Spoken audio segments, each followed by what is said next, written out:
taorian'ny fanamarinana ireo voka-pifidianana manerana ny birao mpifidianana 5 manerana ny nosy tamin'ny fifidianana fihodinana faharoa ny flou nasionaly ny filan-kevitry ny olavitry ny mpanao gazety izay tanterahana ny fahaenina ny volana desambra lasa teo dia toy izao ny vokatra. Isan'ny birao fandatsam-bato 5 isan'ny mpifidy voasoratra anarana 300 sy arivo.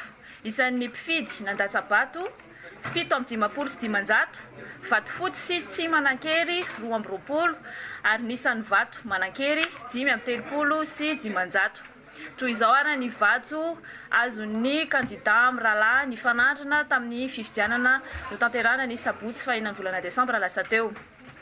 Ny kandida laharana fahatelo rakoton'an'i Hervé dia nahazo ny vato 750 na ny salanisa 7 faingo 270 isanjato. Ny kandida laharana fahaefatra kosa rakoton'Irina Gérard dia nahazo ny vato 770 sy 300 na ny salanisa 70 faingo 80 isanjato. Arak'izany dia nitaha-pavitriana tamin'ny fifidianana ny sabotsy lasa teo iny dia 770 faingo 30 isanjato. Ambarary falany tamin'ny fifidianana izay hoflohany olavitry ny mpanao gazety fihodinana faharoa natao ny sabotsy 9 desambra 2010 lasa teo.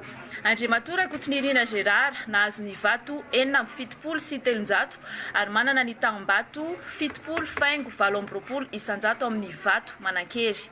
Aorian'izao fanambarana amin'ny fomba ofisialy ny vokatry ny fifidianana fihodinana faharoa ho an'ny flou nasionaly izao dia ho tanterahana amin'ny zoma fa 20 ny volana desambra 2010 eny amin'ny hôtel Pandore eny Mandrosoa Ivato ny lanona mpametrahana amin'ny toerany amin'ny fomba ofisialy ireo mpikambana misy 5 voafidy andrafitra ny filan-kevitry ny olavitry ny mpanao gazety eto Madagasikara izay ahitana ny flou nasionaly, ny flou lefitra isam-paritany, ny sekretera jeneraly, ny mpitambola ary ny mpanolontsaina isam-paritany. Natao teto Antananarivo ny faharoa ambin'ny folo ary ny faharoa ambin'ny folo ny volana desambra 2010.